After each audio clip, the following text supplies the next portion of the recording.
This week we are going to read Parshat Dvorim. Parshat Dvorim is the 5th book of Moses. We're starting a new book. In this new book, Moshe Rabbeinu, after 40 years being in the desert with the Jewish people, is about to leave the world, and he lectures the Jewish people on everything that he went through with the Jewish people, and he advising them how to change their way.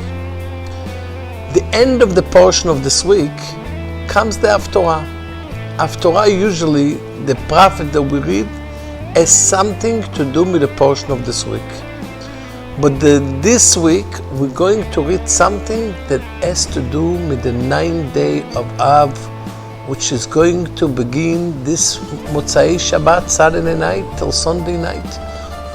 In New York, it's like from 8:24 till 6 minutes to 9 o'clock on Sunday at night, 24 hours. So the prophet Hosea, Yeshaya Navi says, lecture the Jewish people before the destruction. He tells them about the punishment that it's going to be if we're not going to change our ways. And then, by the end of the whole prophecy, the last line, he says those words that I'm going to tell you in Hebrew. Tzion b'mishpat tipadeh v'shaveh b'tzedakah.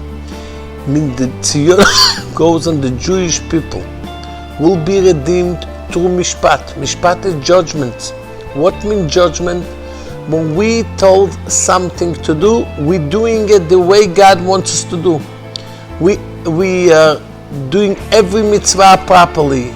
We're not stealing, we're not killing, we're not doing anything. We're putting on tefillin every day. We're doing things with exactly the way God told us to do. This is the idea from judgment. But then when it comes and says, in another ways, b'shaveh b'tzedakah, is how do we redeem ourselves? Through charity.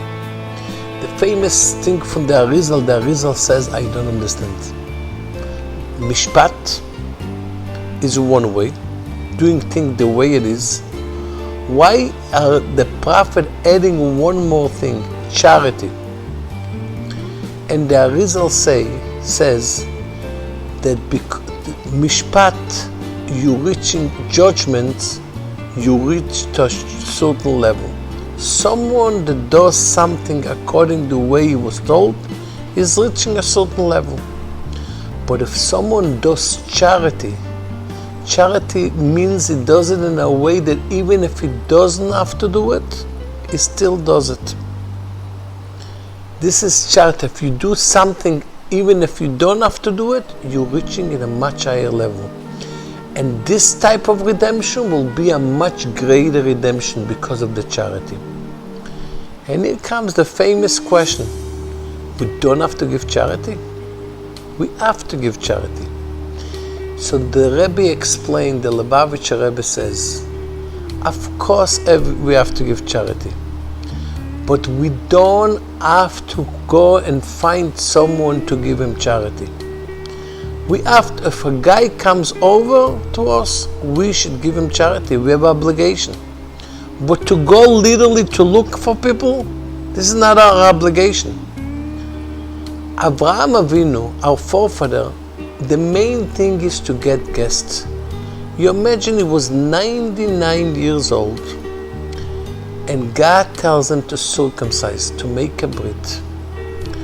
It was the 3rd day, he had terrible pain.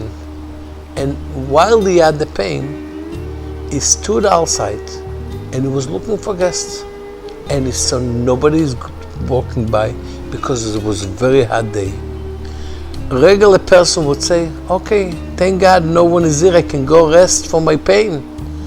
But Abraham, no, he was aggravated. He went to look, maybe he can still find guests. This means when you're doing something, you're doing extra, even if you don't have to do it. And this particular thing has to do with the time that we are, the time that we're going to see and cry in the destruction of the Bet HaMikdash. The Bet HaMikdash, the Holy Temple, was destroyed because of hate for no reason, sinat chinam, hating someone not because he did something, just for no reason. How do we fix such a thing? By loving someone even if we don't have to. Like the Baal Shem Tov says, we need to love someone. How are we supposed to love someone? We have to sacrifice ourselves as a Jew even though we never saw him in our life. This is the whole idea from the Baal Shem Tov.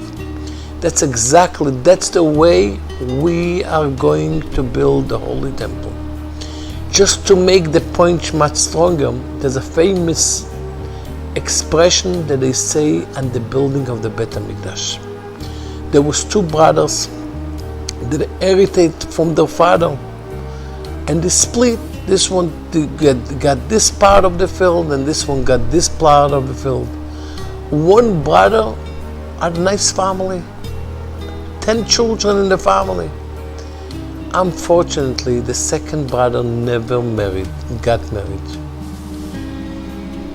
Came after the split, the brother that has a family with children got up in the middle of the night and he says to himself, look, my brother, he has no family, he's nothing.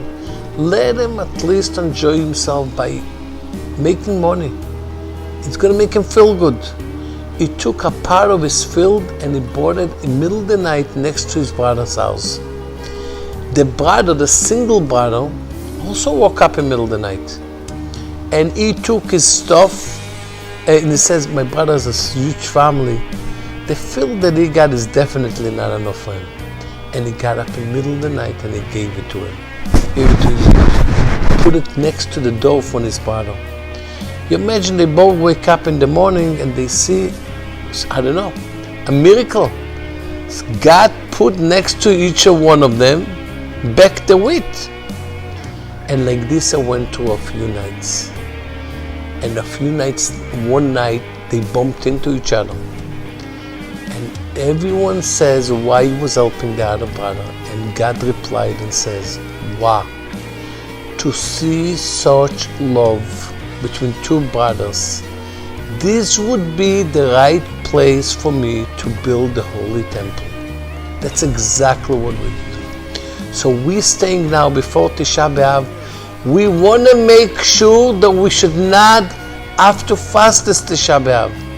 Let's take today a moment and do something to a friend or to someone that we don't know, helping someone. This can be the day that will bring us the redemption. Let's hope and pray that we should not have to fast, and right away we should meet ourselves, all of us together, in Jerusalem, next to the Holy Temple, with Mashiach together. Shabbat Shalom.